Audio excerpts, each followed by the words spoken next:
Hello everyone, my name is Jake Johnstone and welcome to the Grit with Wisdom podcast. This is the podcast that aims to delve deep into the inner psyche and the mindsets of mountain bikers from all aspects of our sport in order to help you understand some of the tools, the tactics, and what it takes to push the boundaries of our sport from a mental and emotional perspective. Today's guest is Emma Olofsson.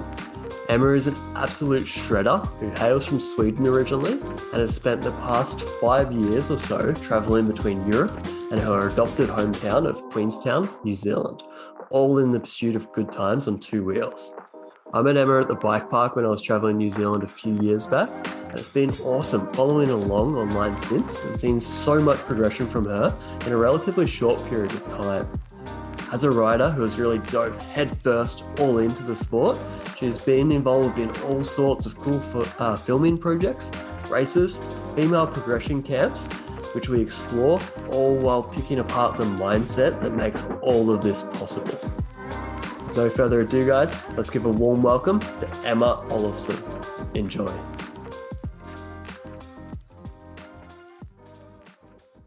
Emma, welcome to the show. It's great to have you on today. How are you? Thank you. I'm good, thanks. Thanks for having me. No problem at all. I'm super pumped to kind of have a bit of a catch up and talk lots about your riding. How's your day been so far? Pretty good. I just came home from work. It's been a pretty hectic day at work. Sunday, and I work in a bar, so people come in and get breakfast and Bloody Marys. Okay, fantastic. I know last time I seen you down in Queenstown years ago, you were flipping burgers at Ferg Burger. Yeah. Right. So I still work at Ferg, but they opened a bar right. 2 years ago. Okay. Yeah, unfortunately. So I've been on a sponsored visa for I don't know, 4 years now, 4.5 years. Yeah. But I should be able to get residency soon, which is cool because then I can work with whatever I want to. Yeah. I was wondering if you're working within the bike industry yet, because I'm sure you will one day. Is that kind of the dream? Yeah, I'm gonna apply in 2 weeks. I can apply for residency, and when I get it, I will quit my job. Fantastic. Well, best of luck. I would like to work with something with bikes. I'm not sure what, but we'll see. Yeah, well, that's awesome. That's a cool thing about the bike industry these days. There's so many different ways you can take it to kind of work in and around that industry. So that's right.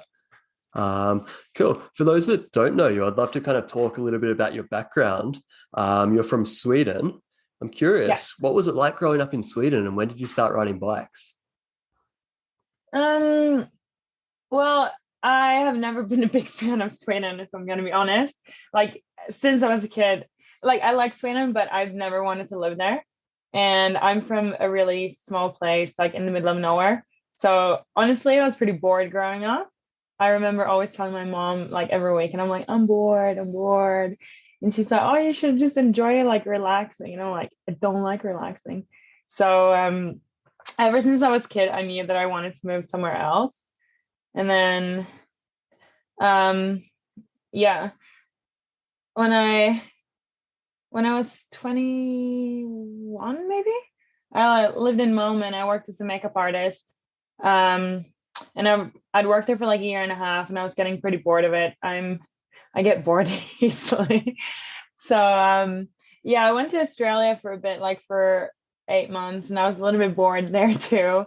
And that's when I moved to New Zealand. Fantastic. So what inspired that move to New Zealand? I tried mountain biking a few times in Sweden. So that must have been 8 years ago, maybe. I tried it 10 times maybe with my brother. And I thought it was so fun. And I heard that it was really good mountain biking in Queenstown. And so since I was already in Australia, I thought, because Queenstown's so close, I wanted to go there and check it out. And I'm very happy that I did, because now I'm living my best life. Sounds like you picked the perfect place too, because anyone that's been to Queenstown knows that you're never bored in Queenstown. There's no shortage. No matter what the season, there's always something fun to do, right? Yeah, exactly. So good place for a restless person, because too much fun stuff to do. No, that's fantastic. Now, I know recently you were involved in some racing down there in Queenstown. Was it the Ride More downhill series? Yeah. How was that? so fun. Like it's just such a like chill race, and it was really busy. Like I guess everyone's just getting like so many people are into mountain biking now, and it's just like such a chill vibe, those races. So everyone wants to do them. Doesn't matter if you're like a racer or not. So yeah, it was really fun. They do, I think it's like 5 races every summer. That's fantastic. So it's And a bit yeah, of it's like a just community local race, is it right? yeah. So it's a fundraiser for the Mountain Bike Club. So it costs like $40 to enter, and all of it goes to the bike club. And then so that goes to like trail maintenance, or think they're trying to save up for a new airbag, and just everything that involves mountain biking in Wow, that's Queenstown. awesome. Yeah. Lots of cool stuff happening down there. And when you're kind of riding in that environment, those kind of fun weekly races, are you racing to win or are you just racing to ride? I'm just racing to be social and like have fun. Yeah. I don't want to come last though. If I come last, I'd be really pissed off and I would not race. Yeah. So it But sounds like a little bit of both. yeah, a little bit of both for sure. Fantastic. Best of both worlds. That kind of leads us into my next question. I'd love to obviously talk about the mindset side of things with you today. And I'm curious, do you have any key principles for operating in an optimal state of mind for mountain biking? Well, I always just like try to ride what I want to ride. Like there's just like so many different types of riding. Like you can ride like bike park, or you can go for a pedal and ride like tech trails. So you can ride gore trail, like small jumps or big jumps. And so I just always think like, what do I feel like riding? And I'll go and do that because that's what I want to. Um, and if I don't feel like riding, like I won't ride. Yeah, that's a really Which good doesn't point you bring happen up. very, yeah, it doesn't happen very often, but I think because you just know so many people that ride bikes in Queenstown. So you just feel like you always have to ride. And so I do pretty much ride every day, but if I don't feel like it, I won't do it. Because then when I do it, I'm like in the zone. Yeah, I totally hear you. It can be really hard to live in a place like Queenstown or where I'm living here in Canada to say no to a ride, isn't there? There's Yeah. always someone that wants to get out. There's always something to do. Yeah. But I really like that point you bring up. You know, it's important to kind of listen to our body, listen to our minds and how we're feeling, and maybe, you know, not push ourselves too hard or go out if we're not feeling it. Yeah, exactly. So I love that. So you mentioned kind of lots of different disciplines within biking there. Yeah. What are your main disciplines, or, you know, what are you mainly into? Bike park. Bike I park. love Yeah. riding bike park. I love riding my downhill bike. And it's just like so much fun. And you can choose like flow or tech. I like both, like, but definitely bike park. Um, and I just like riding with friends, like trying to make your riding look good, and then it feels good as well. So that's why I wouldn't say that I'm a racer. Like I don't care about going too fast. Obviously, I don't want to go slow, but it's more about having fun. Um, and I definitely like jumps You and like flow and jumps. corners. Yeah, I've Yeah. been kind of seeing on your socials that you've been getting more and more into jumps and getting better and better at them. Yeah. Is there anything in particular like you've been practicing or working on lately when it comes to the jumps? Lately, I feel like I've been like so busy and like stressed out. So I haven't really prioritized practicing new tricks. I do have a few in mind that I really want to do before the end of the season. Like I really want to learn a tuck no hander and a no foot can. Because last year I learned like a 1 foot can, and I learned how to do suies and what else? Crank flip. I learned that last year as well. So I felt like I got quite a few tricks down last year. And so I'd like to work on them this year as well. But I think just if you ride in general, like your style just improves because you just get so comfortable on your bike Yeah, that and a time bit on the more bike kind like, of compounds, doesn't it? yeah, definitely way more like bike awareness.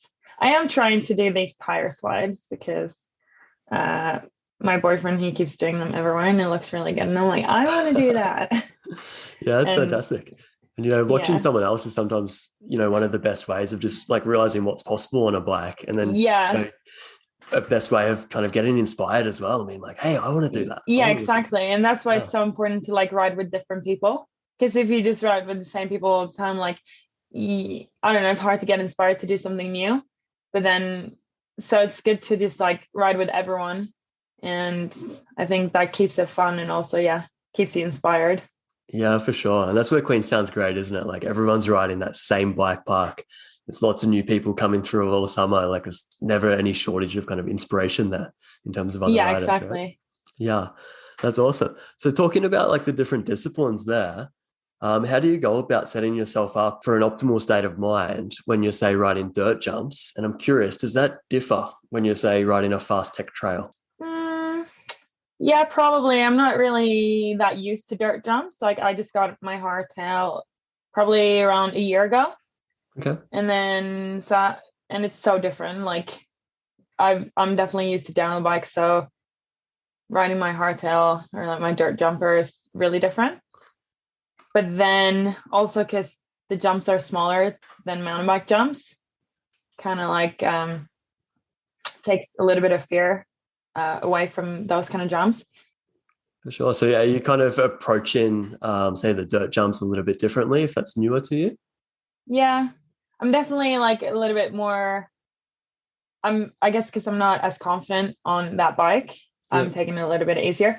But the vibe there is just like really good. Everyone's so friendly. I always have the best time there. So I think that really helps me want to like move on to the like next size jumps.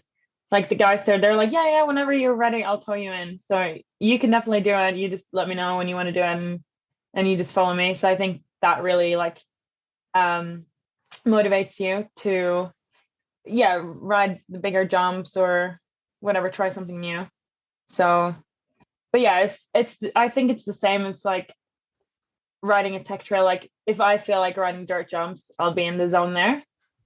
And if I feel like riding bike park, I'll be like in the zone in the bike park. But yeah, if I actually feel like riding my downhill bike and I'm at the dirt jumps, I'm probably not gonna do very well and I'll just cruise like the easy line. Yeah, yeah, I totally hear you. Such a good approach. And you, I guess you kind of touched on it already, but what do you do? Say you get to Gorge Road, you're looking at some jumps and you're just like, hey, my head's not really in the game today. Like, what would you do then? Um, I really don't want to hurt myself. So I feel like if I don't really feel like it, I'm not going to push it and I'm not going to do it. Yeah. So I like pushing my limits, but I don't feel like it's not worth it if I feel like my head's not there because I don't want to hurt myself and then I'm out for like 2 months and I'm wasting so much time on the bike. Yeah, exactly. Um, And so these then summers are I short, probably aren't just they? We've like, got to make the most of them. yeah, exactly. And it just time just flies and always like I can't believe it's what 13th of February today. Yeah, it's crazy, eh? Yeah, I'm like, oh my God, summer is gone, but it's not really. And autumn is really good riding here as well. Yeah, for sure. Some of the best riding of the year, I reckon. Yeah, for sure. It's been really dry lately. It hasn't really rained much. I think the summer you were here, I think that was the summer that it didn't really rain. Yeah, it was really dry. I remember riding Yeah, Rude Rock behind all of you guys. It's just like a cloud of dust. yeah. Yeah. And normally, like the dirt here is really dry, so it has rained a bit, but yeah. So that's why it's really good in autumn because it's just like better dirt, I guess. Yeah, yeah, you'll be hanging out for it. So I'm curious, like talking about setting goals and progressing, like say from one jump to the next bigger ones, or from one trick and then adding another layer to it. How do you go about kind of setting goals that are achievable yet still fun? Mm, I really like goals. Like I always have like I'll have like a trick goal, I'll have feature goals. I might have like fitness goals as well. So I always write it down in a list on a list, like in either in my notes in my phone or I have a lot of different notebooks that I write in. I love lists. So um yeah, I think I'll just it's like things that I might look at and feel like, oh yeah, that does scare me, but I feel like I can do it. Um, so with like a feature, like it might be a big drop or whatever. Like I think there's this one rock roll drop thing in the bike park that I've never done before, that I did like 2 weeks ago. And I was just riding the trail, and then I was riding with Louise and Steve, and they're like, no, you can like easily do it. And I'm like, yeah, it's actually on my like goals list. So yeah, I'll just do it now. Oh, that's Because right. I guess when you just feel ready for it. But yeah, I think there's like so many goals you can set. And so that there are a lot of them that are achievable. So I think if you do like a few goals, like a few feature goals, like doing that drop or doing that line, riding that big jump, and then it just keeps it fun because you're like almost there, Yeah, but for it sure. still scares you, if that makes sense. Yeah, it totally makes sense. It's so cool to hear that you've got these goals across like all different aspects of the sport as well. Like you're not Yeah. just trying to go fast, or you're not just trying to jump bigger. You've got all these different goals, and it really shows in your riding too. How you've been able to kind of progress in what's been like a relatively short amount of time, progress to become like a really high level rider. So it's rad kind of watching that from the outside. And I love kind of what you were saying there too about kind of setting goals that are maybe just outside of your current skill set. Like it Yeah. scares you a little bit, but you know that, you can probably make it work. You're not setting goals that are, way up here, way out of your reach. We're not Yeah. going for like, the big dream line when you haven't even done the baby line yet or something like that. Yeah, exactly. Or like I wouldn't be like, okay, I don't know, triple backflip is my goal. I'm like, I'm 100% not there yet. So we can wait with that. Gonna wait until I get that airbag first, eh? Yeah. Fantastic. So on the subject of jumping and progression, you were involved in a really cool camp. I believe it was last year or the year before, the Mons Royale Future Ground Camp. Can Yeah, you that tell us was a little bit last about that year. one? Yeah, it was really good. It was probably like around a year ago. I think it was March last year. Or yeah. It was really good. It was about 4 days, I think, of riding and a lot of trampolining. So we spent like most mornings at Site Trampoline Park to get like air awareness. And it was really good. It was very tiring. Like my back Yeah, really, really, really hurt I because I bet. guess we're not used to trampolining. Yeah, I was going to And ask, so was we're that not, your first time kind of on a trampoline for the purpose of mountain bike riding? oh, yeah, for sure. Yeah. Yeah. Um, and I haven't like done a backflip on a trampoline. Oh, I did it when I was like 12, and then I had an accident and like I lost my front tooth, and Oh, then I stopped doing, yeah. And then I stopped doing flips on trampolines after that. no. And so I hadn't done it since, and I was kind of scared. But then the coaches there were really good. So I think we all did like front flips and back flips on the trampoline by the end of it. And I guess the goal was kind of to do it on a bike. It wasn't really, but it felt like it was like a backflip camp, which was Yeah, pretty yeah. cool. Because then we spent all winter practicing doing backflips on the airbag at site. Oh, that's right. So yeah, so it was kind of like a skate ramp into an airbag. So the jump wasn't the best, but it was still good to like get the feeling of being upside down in the air. Yeah, I bet. Um, It's something I've never done on a bike myself. And I'm curious, like, how did it go converting it from just a trampoline with no bike to all of a sudden being on a bike, jumping onto an airbag? Was there like a mental barrier you had to break through there to actually flip yourself upside down? yeah, during the future ground camp, like I think I never actually tried to do a backflip on the bike. I just like landed on my back, and I'm like, okay, I'm happy doing that because Yeah. it was way scarier to do it on a bike. And I guess you could land on the ramp as well, which was a little bit scary. My head did get pretty close to the lip a few Oh, times, no. but yeah, I never hit my head. So Glad to but yeah, hear a it. few of the girls got it during that camp, I think. Oh, that's But awesome. yeah, And that it was was a just female only progression camp, right? yeah. So we were 10 girls doing it, and I think like the best part about it was that we all got to know each other. Because before that, I didn't really know most of the girls that were riding, and so I was just always running with guys, and just yeah. And so it was so good to get to know everyone. And now we're all like really, really, really good friends. And I feel like it's kind of thanks to that. So that was for sure like the best part of the camp. Wow, Was that's just so to get cool. to know all the girls. Yeah, such a great experience. And it's definitely, a cool incentive they've got going on there because, yeah, females are underrepresented in our sport. It's a fact of it. Yeah. So it's so cool to see, camps like this allowing red riders like yourself being able to kind of push themselves, progress and learn all this cool stuff. Yeah, it was really cool. And I feel like it really kicked off some other like female events as well. Like I think Casey Brown did like a dark horse one, and there was another one in Canada. I can't remember what they're called, but yeah, I think the last year, I feel like it's been the year for like female mountain biking. Absolutely. And yeah, the more of And it there is, the more of it there will be. Like it's a compounding thing. So it's really cool to see it kind yeah, of all, just on that cusp of kicking off. yeah, yeah, it's really motivating. Like when you see other girls like shred really hard. There are so many sick like female mountain bikers, and so it's just inspiring. Absolutely. And it's motivating and inspiring for us dudes as well. Like just so cool to see other riders out there doing cool things and everyone, having fun together. Yeah. It's awesome. So I'm curious, before you go out for a ride and after you get back, do you have any kind of routine that you do to kind of get yourself in the right mindset, the right state? Yeah, rush to get rush to get ready to ride. And make sure you have face mask, bike pass, helmet, goggle. Yeah, I think I got it. I feel like I'm always in a rush to like Yeah. ride because I just want to spend as much time as possible riding. Great answer though. I like that. So yeah, get to the bike park as soon as possible so that you can spend more time there practicing. Yeah, but then when you're there, I can relax. Like when I'm riding, I always just like I forget about everything else, and I just focus on riding. And I think that's why I love it so much as well, because I always stress myself out for like no reason.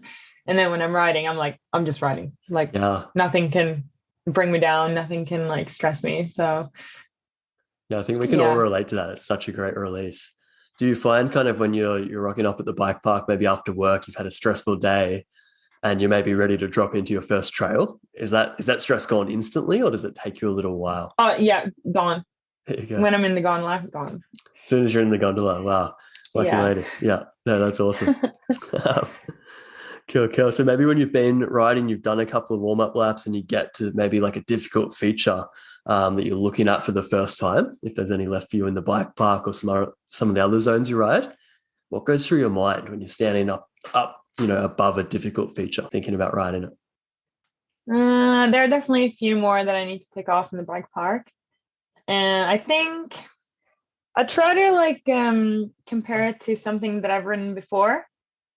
Like when I did that rock roll drop thing on what's called Killer Bee. Yeah, Killer Bee. And I wanted to do it for a few years, but I felt like, no, I'm not really there yet. And so that when I'm scared and I look at it, I just try to compare it to something similar that I've done before. And I'm like, okay, it's just like that one, but it looks different. But really it'll be the same technique. And then you can kind of relax and you're like, oh, I've done that and it's easy. So just do the same thing. Yeah. And once you kind of work out, which technique you're going to use, is that kind of what you're focusing on or? Yeah. I try, if I do a new feature, a new jump or whatever, I try not to think so much. Okay. Yeah. Because that's when you like, I'll be like, okay, that's how I'm going to do it. And then I try to like just shut my brain off and just do it. Because otherwise I feel like I might just, when you think too much and you think too much about your technique, you might screw up. Yeah, it's a common theme I hear from a lot of riders. Kind of once we've done all this training or all this practice, there comes a time when we kind of just need to let our mind turn off and let our body do what it knows. Yeah, exactly. It sounds like what you're saying there. Because it's a lot of like muscle memory, really. Yeah, if exactly. I think, okay, it's like this other thing I've done. So yeah, just do like that. Or I might think, oh, you've done way scarier stuff than this before. Yep. So, and that was way higher like consequences if you'd crash. So just do this. Yeah. No, that's fantastic. And what about kind of in the circumstance when you're standing up the top and you're trying to kind of talk yourself into it? So, it's really similar. It's not that scary, but just not able to kind of convince yourself. Would you ride it anyway, or would you kind of try something else? I think it depends. If I'm riding alone, I probably won't do it. If I'm riding with someone, I might do it if they push me to do it. And if they believe I can do it, and I'm like, okay, yeah. And if I crash, you can always call the ambulance. So, whereas like if I'm alone, and sometimes I do new stuff like when I'm riding alone, but only if I'm really confident doing it. Whereas I would hate to like crash and you're just lying there alone in the woods and hoping someone's gonna find you. Yeah, not a nice feeling. It definitely like adds another risk factor riding alone for sure. Yeah, for sure. But yeah, it's like I was saying before, like if I don't feel like riding, I won't ride. And then I'm like, if I don't feel like doing it, I won't do it. I'm very much like I do what I want to do.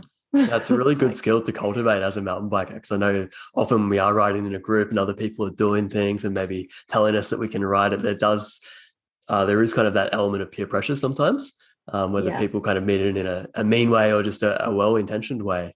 There is kind of those outside influences. So it's really nice to be able to kind of be strong enough to stand up for yourself and just say, hey, look, I'm not feeling it. I probably could ride it, but I'm not feeling it.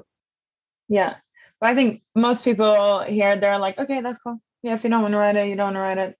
So it's good to have a lot of really nice friends. Absolutely. And the kind of riding buddies we need. Yeah. On that note, what's been one of your biggest challenges on the bike, whether it's been kind of on the dirt jump or on the mountain bike? Have you had any challenges?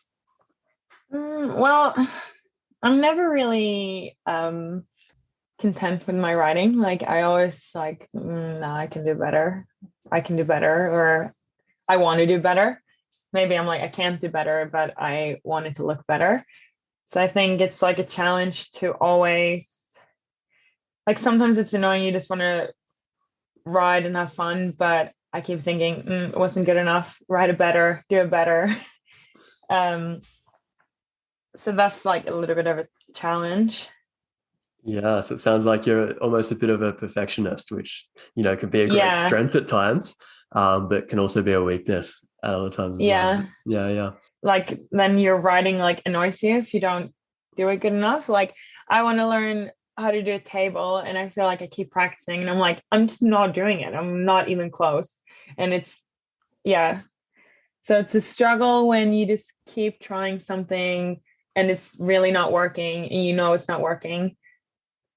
But yeah, I think sometimes it's just like someone can give you a little tip that really makes it click. Yeah, absolutely. And everyone has different tips and for the same thing, but one person's advice might just be the one that like makes it click for you. Yeah, I find that to be true on so many levels, kind of when I'm out teaching people as well. I'll say one thing to one person, they might really get it straight away. And then I might have to explain it in, 3 or 4 different ways to someone else to find the way that works for their mind. So that's a really good point you bring up about just asking like loads of different people, like, how do you approach this? How do you do this? And then kind of finding the technique that works for you. Yeah, exactly. That's right. I'm curious, what makes you passionate and what keeps you motivated when it comes to bikes? Well, it's just so fun. And I just love having fun. So yeah, every time I'm riding, I'm just like, happy, smiling. And it's also social. Like it keeps me really motivated to improve. And I always want to improve. And I always want to ride with like my friends. So that's when I want to hang out with them. So otherwise, like I'm like a little bit antisocial. I don't really go to parties and stuff. I don't think that's fun. It's funny you say that because my girlfriend kind of always gives me shit. She's like, all you do with your friends is ride. And then it comes to like winter time and I see my friends far less in winter because we do far less riding, right? Yeah. That's just kind of the way it is. The same as you. I'm like, why would I go to a party when I could ride? Exactly. And then if I've been riding all day, I'm like, I'm tired. I need to go home and shower and go to bed. Yeah. And then wake up next day and ride something else. So I just think it's so fun and I never get sick of it. And so it is motivating because it's fun. No, that's great. And social. Do you think it's the learning and that constant kind of striving to get better that keeps it fun for you? Yeah, for sure. Otherwise, if you just ride, like sometimes I just ride the same, like I'll ride the same trail and I'll ride it the same way, and I get kind of bored. I'm like, nah, I need to like learn how to do something else on this trail. So definitely need to like progress and get better or ride differently. That keeps it motivating for sure. And riding different kind of bikes. Like I've had like a trail bike, e-bike, mountain bike, and dirt jumper the last like 3 months. Wow. And it's been like really motivating to ride everything because it's so different. Like if I ride my downhill bike in the bike park, it's so different from riding like my dirt jumper on Gorge Road or going for like a scenic pedal on the e-bike. And usually I go alone on the e-bike and I just kind of like cruise or like pedaling to ride like a tech trail. So it's just really different kinds of riding. So having a lot of different bikes, I think keeps you motivated to ride all of them. Yeah, for sure. And do you find there's kind of parts from each discipline or each bike that you kind of, or things that you can learn that you kind of bring over to one of the other bikes or one of the other disciplines? Yeah, for sure. Like I felt like last year when I was riding Gorge Road, even like just the small jumps, I feel like I got like the whips a bit better on the small bike and on the small jumps. And then so that when I went to Wynyard and did it on my downhill bike, it just clicked and I could do it way better. Wow, there you go. So yeah, it really helps. I think it's really good to ride like different kinds of like different bikes, because then you bring all those skills like together. Yeah, that's a really good point. Yeah. I'm curious, you're kind of talking about, obviously if you were just to ride the same trail over and over again, you might get a little bit bored with it. I kind of talk to a lot of people who are doing that. They're riding, the same black trail over and over again. And they're like, hey, like, I want to progress. I want to keep it fun, but I just don't want to take on any more risk. They're not looking to ride anything harder. Do you have any advice for people like that on how they could find, progression and fun without upping the risk level? Yeah. Well, like if you ride with someone different, like we were talking about before, how people inspire you, like I ride heaps, like blue trails are my favorite, and obviously it's not hard. And then if you ride with someone different, they might do some tire slide or a little 1-footer or whatever. And the risk of doing a 1-footer, like, well, there was one crash video of me. It was an accidental 1-footer, but it made me ride into the bank. But that was not a 1-footer on purpose. Yeah, two very different things. Yeah. But just ride with different people to get inspired to do something else on like the same trail. Yeah, that's right. So kind of experimenting on the easier trails without taking on a really hard trail. Yeah. Or even watching just like I love watching Instagram edits, like iPhone edits, if they're good. There are a lot of bad ones out there. But yeah, and then that just inspires you and you're like, oh, I didn't think that I could do like that. And then you like just try to learn something new on an easy trail still. Yeah, totally makes sense. Yeah. And is that why blue trails are your favorite? Because you're able to kind of experiment and mix it up with your riding? I think like blue flow trails would be my favorite. They're pretty fast. You can ride them really fast because they're easy. They're usually like a fun size jumps, good size berms, and yeah, like I love Vertigo Skyline. It's really good. Yeah. Or Tutti Frutti and Morzine, and they're both blue flow trails, and they're just so fun. I think they have a lot of fun berms. Maybe that's what I like. Yeah, great cornering practice, and you got jumping, it's a little bit of everything, right? I'm a huge fan of blue flow trails as well. You can't beat them. No. That's awesome. What's the best bit of advice a mentor gave you about mountain biking or about mindset? Oh, I feel like I've probably gotten a lot of advice throughout the years, a lot of that I haven't really listened to. But just like keep having fun with it, I think. Like just try to have fun. Not really sure on that one. No, that's cool. And why is it that, some of that advice has been ignored? Do you kind of prefer to figure things out for yourself, or? Yeah. I don't like when people tell me what to do. So fair enough. and which is like an advice is not someone telling you what to do, but it kind of is in a way. And I do like advice. I'm like, okay, that's cool. That's your opinion, and maybe I'll like think about it. But then I just like learning how to ride a bike. I just ride all the time, so I'd rather, yeah. I do. I guess I do listen to advice. Like I remember, this was like probably 4 years ago, and I started riding a Skyline, and this guy was like, "Oh, try to like put your 1 foot down in like the flat corner, and it'll make it easier." And then I tried to think about that, and that really like helped my riding back then. Yeah, awesome. No, I kind of totally hear what you're saying there. Everyone's got a bit of advice. Everyone's got something to say when it comes to mountain biking and probably learning any new skill. And I guess like it's usually super well intentioned, but sometimes it can all just add up to like too much noise, and it can't allow you to think for yourself or learn for yourself, right? Yeah, for sure. I think it depends on like who tells. Like some people, I'm just like, I don't care what your opinion Yeah, is. like some advice is coming from a completely kind of, I guess, uneducated standpoint, right? Whereas then you might be at the Montreal camp working with some pro mountain bikers and some professional coaches. And it's like, okay, that advice is probably worth listening to. Yeah. We did get a lot of good advice there. Like Emerson, he was helping with like, I wanted to do a no foot can. I did do it on the airbag, but I don't know what it looked like. There's no like footage of it. Okay. And he did give me advice then. So I do like advice for sure. Yeah. But yeah, sometimes it can definitely be a bit too much. No, that's awesome. And I love the original point you brought up. Just like, don't forget to have fun. That's the whole point we go out there, right? Yeah, exactly. Speaking of advice, I know last season you were involved with some really cool how-to videos with the Queenstown Mountain Biking Club, kind of going over some of the technical skills of mountain biking, like drops and jumps and riding techie routes and stuff like that.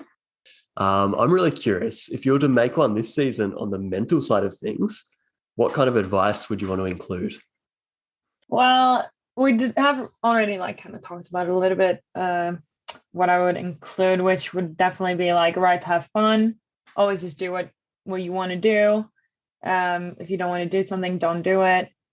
And make sure you're inspired and set goals. Yeah, absolutely. That'd be a cool series right there. Yeah. I was going to do some more, but my friend Jacob, who used to do them with me, he moved back to Sweden, so I don't really have a go-to videographer anymore. Okay, yeah. And can't do it alone. And then I've also been super busy this summer, mainly with work. Like last year was great because I only worked 30 hours a week, so it was perfect, like enough to make money to like pay rent and save some and whatever. And then still have enough time to like ride and do all the projects you want to do. Whereas this year, it's been a little bit less like, not bike riding time, but less like project time. Yeah, I hear you. It's hard to fit it all in sometimes. And, still make time just to get out and have fun with your friends as well. Yeah, exactly. But, well, I'm going to quit soon. And then I have all the time to do what I want to do. No, I'm super stoked for you. I went through a similar thing last year, getting my residency over here in Canada. I had to kind of, leave the bike world for a little bit and go back to a real job to help get my residency. And then eventually that came through after 5 or 6 months, and I was able to quit and go back to bikes. I tell you what, it's the best feeling in the world. Yeah, I can't wait. Oh my God. That's awesome. I'm sure this is kind of a bit of an open-ended question, and I'm sure there's lots of things. But is there anything that riding has taught you? Yeah, like it definitely has changed my life. I think it's just have fun. Like I just keep coming back to this, but like it's just fun, and life's not that serious. Just do whatever you want to. And so I'm definitely way more of a happier person now. I think it's also because like you're active all the time, and I love being active. And you're active and still having fun. You're not just like at the gym for an hour and then you feel good because you've worked out. But then, you still have like too many hours left of the day to think about stupid things that you shouldn't think about. Whereas if you go riding, you ride for like 5 hours and you just had so much fun. Yeah, it's so true. And you're kind of exercising out there in nature under the sun. Yeah, exactly. But yeah, like my mom actually messaged me like it was probably a month ago, and she's like, I just get so inspired by seeing all your posts and stories that it's like maybe it's not that important to like work and have heaps of money and own heaps of like nice things. Maybe it's just more important to like have fun and travel. I'm like, yes, Wow. my life is so much better now. And I'm like, you have to travel, you have to do Yeah. something. Wow, it's so cool hearing it from kind of someone else, especially in that older generation, where the Yeah, mindset was predominantly like work, make money, buy a house, this and that. yeah, Hearing that you've inspired them just to kind of live a life full of more fun. yeah, exactly. So I think that's just like what writing has taught me. Like, Yeah, just have fun, do that's whatever you super want, cool. and yeah. If your mum ever came to Queenstown and kind of picked up a bike for the first time, what's three things you'd tell her? Don't sit down on the seat Yeah. ever. Or then I have tried to coach some people and they always want to sit down. I'm like, don't sit down. Yeah. But I guess it's when like people try to teach me how to ride a moto, they're like, yeah, stand up. I'm like, nah, I'm gonna sit down. Yeah. Use the back brake. No, I'm just gonna use the front brake. Yeah, it's funny, kind of applying an outsider's perspective. They're like, oh, sweet, big squishy downhill bike. Like I can just sit down and go over anything. Yeah, Maybe not quite. yeah. No, so I think I'd tell her that use both brakes, not just like one, especially not just the front one, just and don't go down any black trails. Yeah, especially not in Queenstown. Good word of advice. No, yeah. That's awesome. So from your perspective as a bike park rider and a dirt jump rider, what's the biggest obstacle that people face in achieving their riding goals? I guess fear. Like, Yeah. I guess a goal is something you want to achieve, but you're not there yet because you're probably like scared to do it. It's like at least for me, like I want to learn new tricks, but I'm like scared to crash, scared to hurt myself. And I think it's like that for most people. Yeah, absolutely. And it doesn't have to be just like crashing. It might be like they're scared that they're gonna humiliate themselves in front of other people, or scared that they're not gonna make it and they'll be disappointed or something like that. Yeah. Super common thing, obviously, in our sport. And, it comes from a good place again, like our mind's just trying to protect our body. It's a pretty unnatural thing that we're doing, kind of hurtling down a hill really fast on mountain bikes, sometimes in the air, over really gnarly terrain. So yeah, it certainly takes some working through for some more than others. Yeah. But I guess the only way to do it is just do it. And then when you've done it, it's normal. And then you're not scared to do it again. Yeah, for sure. And you spoke kind of earlier a lot about kind of working up to things as well, kind of, breaking down a bigger goal, maybe to ride the big jump line in a bike park or in a dirt jump set, by maybe riding the small one lots first and then progressing to the medium one and so on. Yeah, exactly. There's like so much progression in Queenstown now. Like you can ride Mini Dream, and then when you've ridden Mini Dream, you're like, okay, I know how to do this now, so I could probably ride Dream, depending on how you ride it. Like some people maybe move up to like bigger jumps a bit too fast before they actually have the skill to do it. But it's just good to like break down a bigger goal into small goals, and then you'll be way more confident doing like your main goal. Yeah, absolutely. That's great advice. And I know I seen a photo of you a while ago kind of hitting that first big jump on Dreamline, which is awesome. Congrats on that. It's super rad. How are you going with Dreamline? I did hit the third one as well the other day. We were up there like on Thursday or Friday. Yeah, fantastic. And I hadn't hit it in like quite a while. I've hit it a few times this summer, but it was definitely before Christmas. And I just ran into my friend and he's like, oh, I'm going up there tonight. Do you want to come? I'm like, well, I guess so, because I'm off and it's good weather and good conditions. So yeah, let's go. And then I just rode like that first jump quite a few times until I felt like, okay, I'm not really scared of it anymore. And then I was like, yeah, I'll do the third one. And everyone's like, yeah, you can do it. You just jump over it. And I'm like, okay, I just jump over it. And I wasn't too scared to hit it. I just felt like it went a little bit fast. I was like, oh fuck, I'm gonna tap my brakes. But then I forgot that the lip goes up and it's quite a big lip, so you lose speed when you go off it. And I was like, oh shit, it's kind of slow now. But I went off it anyway. I did land a little bit on the side, but I didn't crash and I did do it. So that was cool. Wow, so cool to And hear. but then I'm like, oh, I didn't ride it very good, so I'm gonna go off and do it again because otherwise I'll be scared to do it next time I'm here. But then when I was at the top about to drop in, I could just like hear the noise from my tire. And I didn't have a flat, but I probably had like 5 Oh no. psi because I think I must have rolled the tire when I landed. Yeah. So thank God I didn't drop in Jeez, that again. was super lucky. Yeah. But yeah, at least now I've done it. So I'm pretty keen to head up there soon again Yeah, because that's so cool. it definitely wasn't as scary anymore. I think that's got to be one of the hardest things as a rider, especially when you're doing jumps, is just like the brain wants to brake. The brain's always like, we're Yeah. going too fast, we're going too fast, just not to brake. And it's like, why do you think like that? Like it's Mm. way like wouldn't you rather just land it like good instead of casing it and Yeah. probably hurting yourself? And your brain is like, no, just tap the brakes. I know the same thing happens to me every year at like Whistler Bike Park when it's like the first couple of runs down A line, like you're just braking way too much and you're casing every jump. And the Yeah. thing is, like, same thing with Dreamline and with a lot of the jump trails in Skyline down there, is those trails have been built by like expert builders and they've been kind of buffed and made better and better over so many years that they've been built so that the speed's right. You don't have to brake. Yeah, exactly. But it's so hard to convince your brain that that's the Yeah. case, right?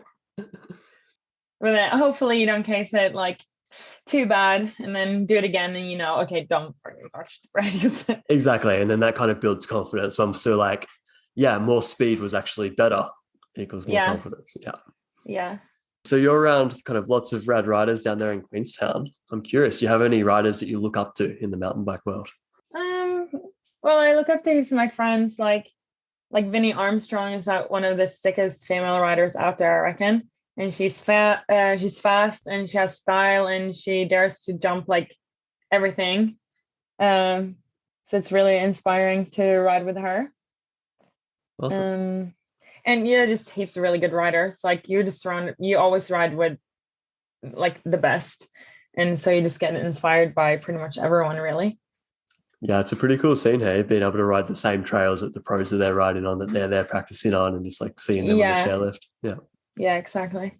But then definitely like the fray riders because that's what I like doing. And like, I don't really care if you're a racer. Yeah, cool, whatever. I don't really care. Not your thing. Yeah, fair enough. No, I've never been much of a racer myself. It's more so about the fun side of it for me. Yeah. Cool. So kind of shifting back gears a little bit to the days before COVID. I know you went on a really cool road trip around Europe riding bikes. Do you have any good stories or anything you can share from that road trip? Oh, that was just like the best time ever. I had like 5 months off work here and went to Europe with my brother. We bought a van, like the big van, so that you can always have the bed up there and you can fit your bikes and you can stand up in it. And we just like drove wherever we wanted to. And it was just so nice to have this like feeling of freedom. And like, no, I don't have to work tomorrow and not the next day, and not the next day, not the next day, not the next day. Like it is like was the best feeling ever. And like every day I was like, oh, what bike park do we want to ride today? That was like the question. That's so great. And you didn't feel bad if you had a day off just chilling at the lake because I have so much, like I have all summer off. So it's definitely like best trip ever. And I cannot wait to go to Europe again. I'm so keen to travel, like, because now that was the summer before like 2019. Yeah. And Right, so then, just and before then I went COVID back kind to, of hit. yes. And then I went back to New Zealand and then I didn't get stuck here, but kind of like if I leave now, I can't come back. Yeah. And it's been like that since like for the last 2 years. Like even if I went to Australia, I couldn't come back to New Zealand. Yeah, it's hard, hey. On one hand, it's like, wow, what a wonderful place to be stuck. Yeah. But then So on the other definitely hand, like, it's hard missing your family and stuff as well. yeah, like best place to be stuck for sure. But yeah, I just really miss traveling and obviously I miss my friends and family as well. But it'd be cool to like just like go on holidays, ride something else as well. I think that keeps you inspired, like traveling and riding new places and meeting new people. Like in France, we were mainly in France when we were in Europe, and you just met so many people every day. And then they would come here as well. Like, so I guess because when it's winter in Europe, it's summer here, and if you like love riding bikes, you kind of like travel between like Europe and Queenstown probably. Yeah, endless summer. That's the dream, right? Yeah, so I can't wait to live that life again. It's fantastic. I feel like I might be stuck here this winter again, and I'm really not looking forward to it. But hopefully it's the last winter of my life. I do like snowboarding and skiing as well, but yeah, not as much as bike riding. I'm a bit the same. And I always say to people, like, snowboarding's fun while you're doing it, but what do you do afterwards? Apart from kind of sitting inside, being and it's cold, dark and cold. everything's wet and musty. Whereas biking, like, you can bike all day and then you can be down by the lake with your friends until like 11 at night.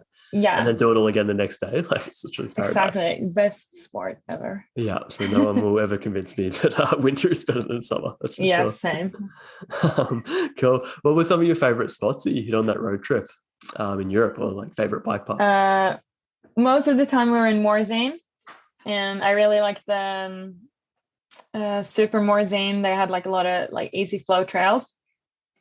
So the Tutti Frutti trail that I was talking about is on Super Morzine, and it's so fun. It's just like berm, berm, berm, berm, berm, jump, jump, berm, berm, berm. So it's super fun. Yeah. And what's it called? La Plaine is also in Morzine. It's just the other lift there. Okay. And it's super fun as well. Quite like steep, a lot of steep like pirate trails there. We also went down south in France. It was just really nice to drive down to southern France because it's so different from the Alps. So really good drive. And then what's the bike park called there?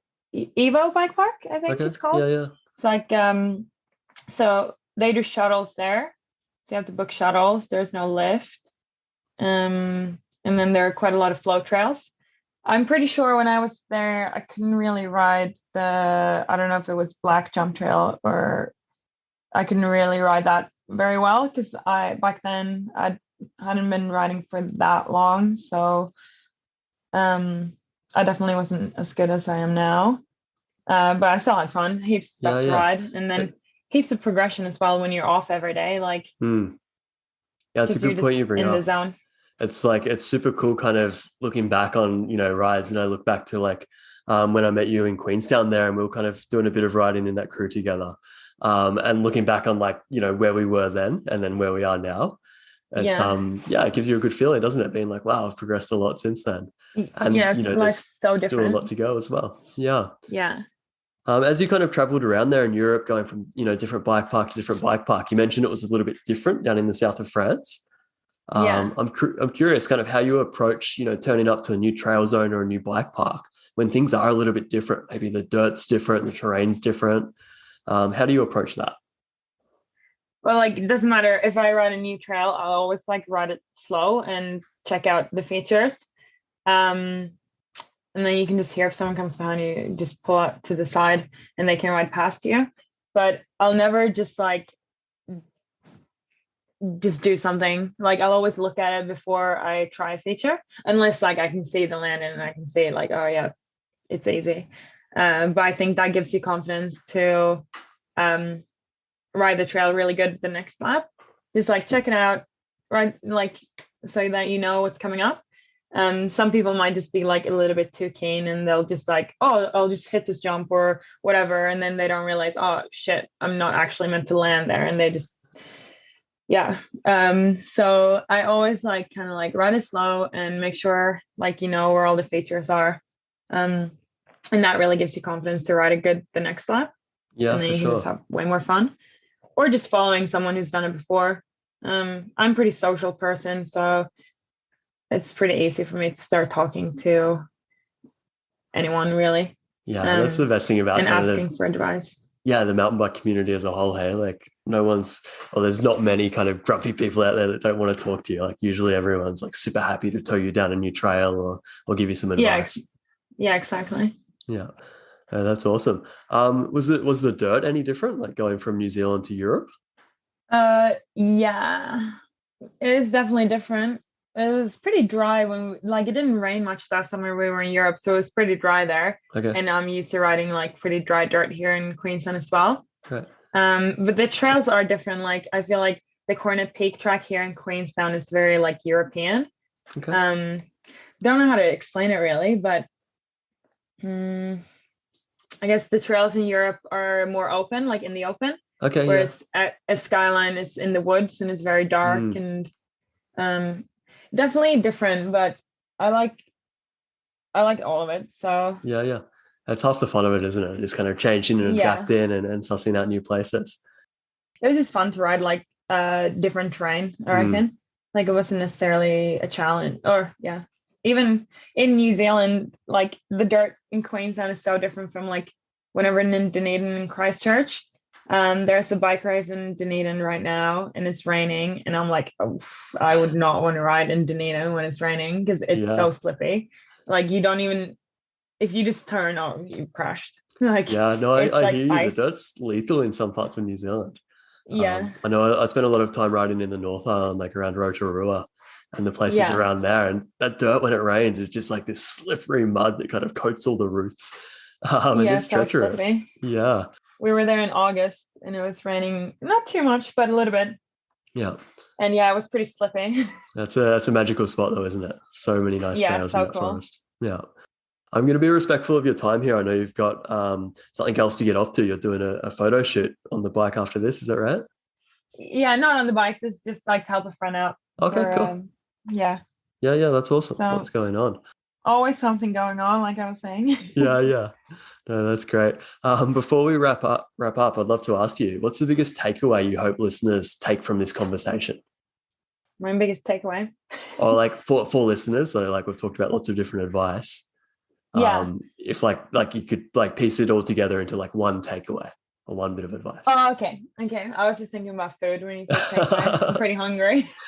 Me too. um Well, just keep having fun on your bike. Really, like that's what everyone should do. Like that's why you should ride bikes. Um, just have fun, and Yep. then that'll make you a really good rider. I love it. Yep. Follow what's fun and then learning and everything else will come from that, right? Yeah, like I've always just ridden because I think it's fun, and I think that's really helped me like become better, and also like making it sort of like not a career, but you know, getting into that. Whereas like a lot of people are just like, I just want to be a sponsored rider. And I'm like, I don't think that's like a good, you shouldn't think like that. You should just ride to have fun. And then that might happen if you want that to happen, it'll just happen. Yeah. I kind of talk a lot with my clients about like task orientation versus ego orientation. And kind Yeah. of a goal like that, like I want to be a sponsored rider. Like it's very much like a goal we've got for our ego because we think it would be cool. Maybe we'll Yeah. look cool or whatever. But in actually getting there, it's going to be really hard to get there unless we focus on the task. So like the Yeah, task of exactly. getting Like I better as think a a lot of rider or kids, having more fun. yeah, a lot of kids are just like, I just want to be a sponsored rider. It's like, don't think like that. You should ride your bike to have fun. And Yeah. And then, then maybe the sponsorship will come as a result if you have enough yeah. fun and do it. Yeah. Yeah. And I think kids that do just ride for fun, like then they just become really good riders. Yeah, for sure. Because they're the kids that And are they'll out there probably, doing like, 100 wheelies every night after school. And then they're the kids that can yeah, wheelie around the block with their eyes closed yeah. kind of thing. Yeah. I still can't really. Yeah, you know me either. I'm still working on it. Well, I think it's like I think that you learn when you're a kid. Yeah. And I just don't have patience for that. I'm like that. It's something we kind of neglect as adult riders, isn't it? We'll kind of go out for a ride and we might spend 5 hours on our ride, climbing up and riding down. But we're not just in the parking lot kind of doing jibs and doing wheelies Nah. and practicing things. Yeah. So there's a lot to learn from that. Cool. Did you have anything else you wanted to throw in here or mention before we kind of wrap things up? Oh, probably I could talk about stuff all day, but Yeah, yeah. Any cool projects coming up or anything you wanted to mention? I haven't actually got that many projects this summer. I do Okay. have a really cool idea. Maybe it's gonna happen, maybe not. Okay. It's a really cool video. It's a really good idea. So I hope I'll make that work. All right. Well, you got to do it now. Yeah, before winter's here. Yeah. And yeah, now that I've said it. Yeah, exactly. And then I hope well, yeah, there's like a cool collection coming out soon with loose riders. Maybe like a signature collection, mermaider one. Oh, So that's that's great. pretty Yeah, yeah. cool. So you're gonna have I like really your like own being, jerseys and things like that? yeah. Oh, that's awesome. I don't know if that's a secret, but I'm just taking a shot now. Then I think the collection should be out soon. So That's right. I'm really stoked on that because I want to. Well, I've always been a really creative person, Yeah. and I want to write in like what I want to wear. Right. So do you get to have some part in the kind of creative process of it? Yeah. Yeah. Yeah. So I've worked with loose riders to create like some signature jerseys. So that's really cool. I'm looking forward to that being released. Yeah. How long have you been riding for Loose Riders now? Like 2 years, It's awesome. Yeah. maybe. Yeah. Yeah. Yeah, I think around 2 years now. So it's great. Like they're just like the best, and they always help me out with everything I need. Like whatever I need, I can have it, which is cool. And I like their clothes; they're really cool. Do you have any other kind of brand partners or sponsors that you wanted to mention? Yeah. This year I'm supported also by Daily. They just sent me like a massive package, which was pretty cool. I just posted this photo of my hardtail. It looks pimp. Makes me want to ride it way more. Yeah. When it looks good, and I keep getting compliments on it. So that's really nice. It's good to have companies like wanting to support me and believe in what I do.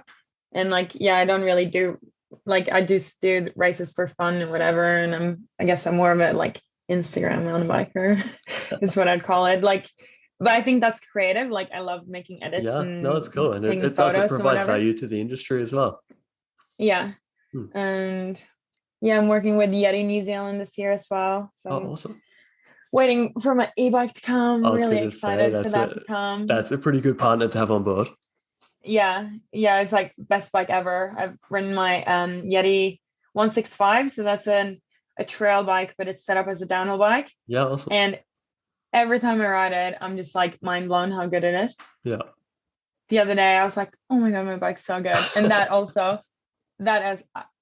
gives me so much confidence. Like I don't think if I didn't have that bike, I wouldn't like try to ride Dream. I'd be like, no, my bike's not good enough. Like I don't trust my bike. Whereas this bike, I'm like, I love it. It's just like good. I trust it. And yeah, that really gives me like confidence to do stuff. So yeah, life's too short for shitty bikes. By Yeti. I love it. I was going to ask you if you had a motto, but I think that's it right there. Yeah. That's fantastic. Okay, I'm going to let you go here. Before you go though, where can people find you and follow along with your adventures online?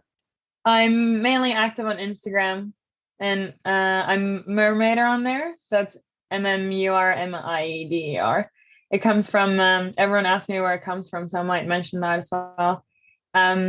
It's from like a really good TV show called Metalocalypse. It's about a death metal band that like ruled the world. It's really good. I'd recommend everyone to watch it, especially if you like metal. And there's a song about mermaid murder, and it's called Mermaider. And that's where I got my right. That's a good story. I actually had no idea myself where that came from. So yeah, I think most people don't know where it's from, but yeah. No, that's great. And I'll put links to your socials there in the show notes for anyone listening. Yeah, I'm mainly use that, but I want to start a YouTube channel. I'm not there yet, but hopefully in the future, that's another project that I want to work on. Yeah, that's a super cool idea as well. Yeah, could Look be forward fun to seeing that one in action. Entertaining. Yeah, for sure. Fantastic. Well, again, thank you so much for taking the time today to sit down with me.